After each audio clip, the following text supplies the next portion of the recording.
Welcome back. This week the students were at the Virginia State Fair competing in a competition. We'll let you know how that turned out. We had a brake job come in with something kind of interesting that we found that we're going to share with you. And our SEMA build is still moving forward even though it doesn't look like it is. And pretty soon this thing will start going back together. Thanks for tuning in. With the calipers out of the way, the students began removing the caliper brackets and pads.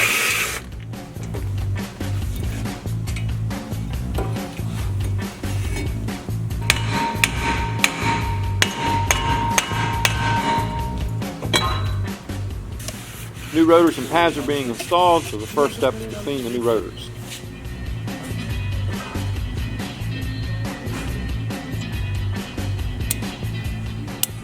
New hardware goes into the caliper brackets, and the wear indicators go onto the pads. Some anti-seize will help the pads slide smoothly. The new pads go on. The pistons get pushed back into their bores.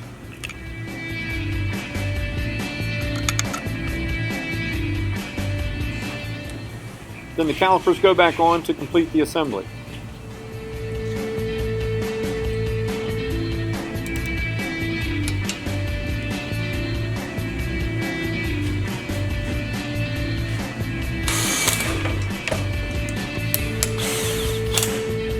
We noticed something interesting about the brake pads we pulled off the vehicle. It originally had come in as the customer was complaining of a pulsating when they were hitting the brakes, which is indicative of a warped rotor. And most of the time it is caused by over-tightening the wheels, which later on you will develop a vibration problem. But in this case I don't think that's what happened. When we see our pads, we've got our outboard pad here. We see a normal wear from one side of the pad to the other. Then we've got our brackets and our hardware, which we replaced along with the new pads and the rotors. But what we notice on this one here is there's an exact rectangle the size of the end of the pad just sitting there like a perfect match for it. With the rest of them you can see there's some wear back and forth. Now when we take and look at the pad that created that, we notice here that one portion of the pad on one end is thinner than the other end. So this pad was not hitting squarely onto the rotor. In fact, the thicker end was the one that was on this portion of the bracket and the hardware, so it was staying stationary. So as they were pressing the pedal, the pad was actually just going in partially to one side and it was pivoting off of one end, and that was causing the uneven braking and also eventually would have caused the warpage. So that's all been taken care of now. It's all been greased, and the customer is happy with the vehicle. This is one of the pieces I picked up at auction a few weeks ago. This is a corn thresher made by McCormick from the 1920s. It's a great addition to my barn.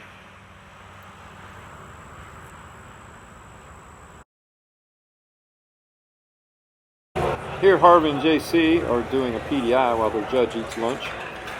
And here Elma and Jose are doing component identification.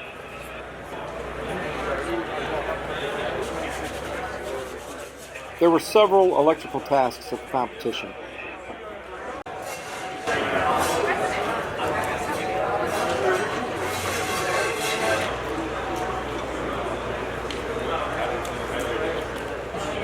And a job interview task.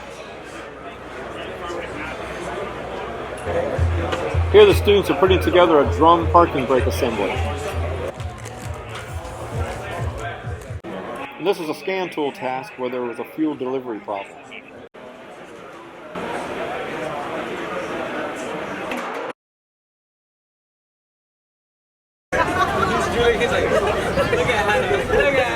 This is a ride that few students get off of without losing their breakfast, and these guys said they were up for the challenge. The rule is they have to ride it the way I tell them to ride it.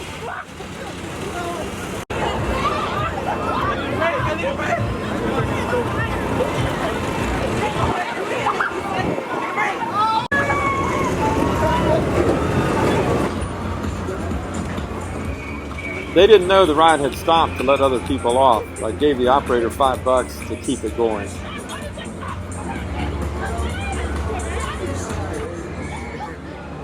They're already pretty spent, but about to go again. Keep going!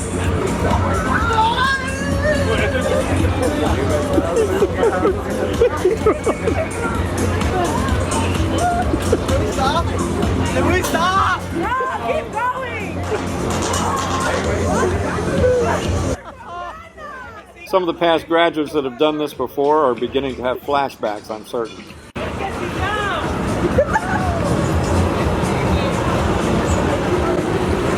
I can get colors too!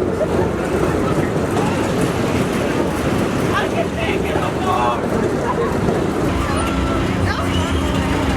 Alright, now I think we should stop. Survive! What do we now? My arms hurt. Look at Adam, bro. Adam was exhausted.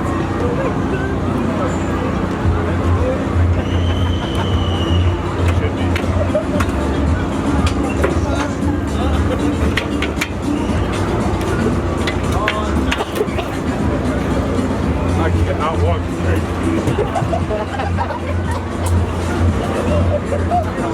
Hey, Papa, you funny, man?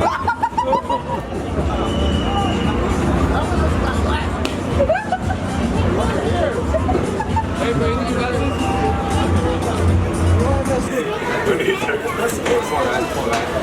What's their license? Them twice? Whoa! I'm scared.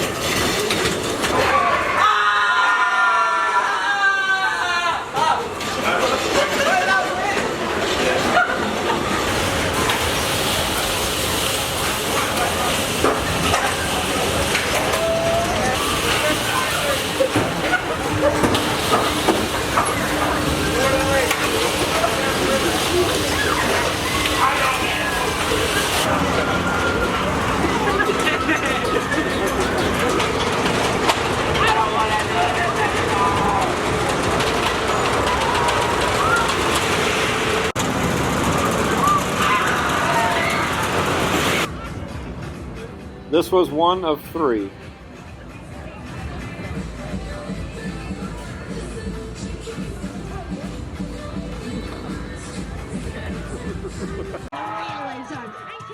These guys were way too excited for the pig races.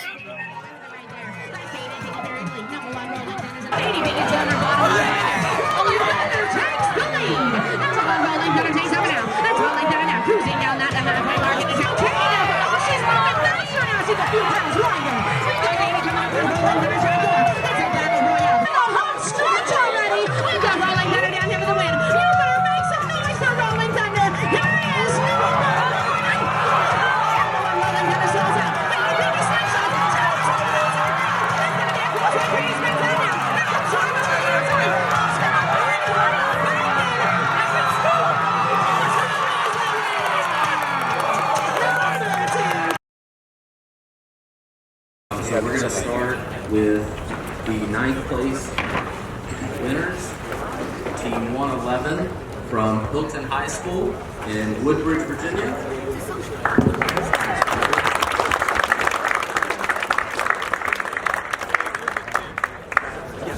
Hopefully, at least wait. In 5th place, Team 101 from Hilton High School.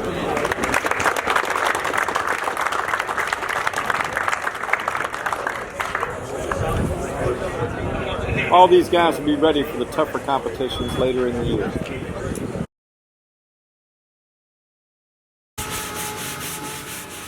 The bodywork continues and is almost done on the doors and fenders.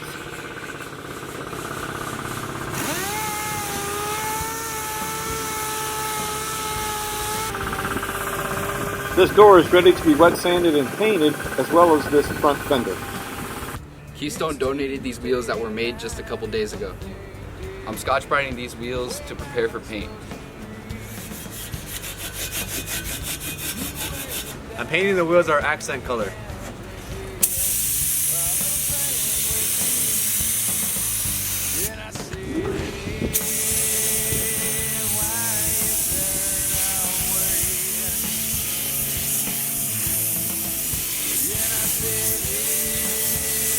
I'm painting the radiator support.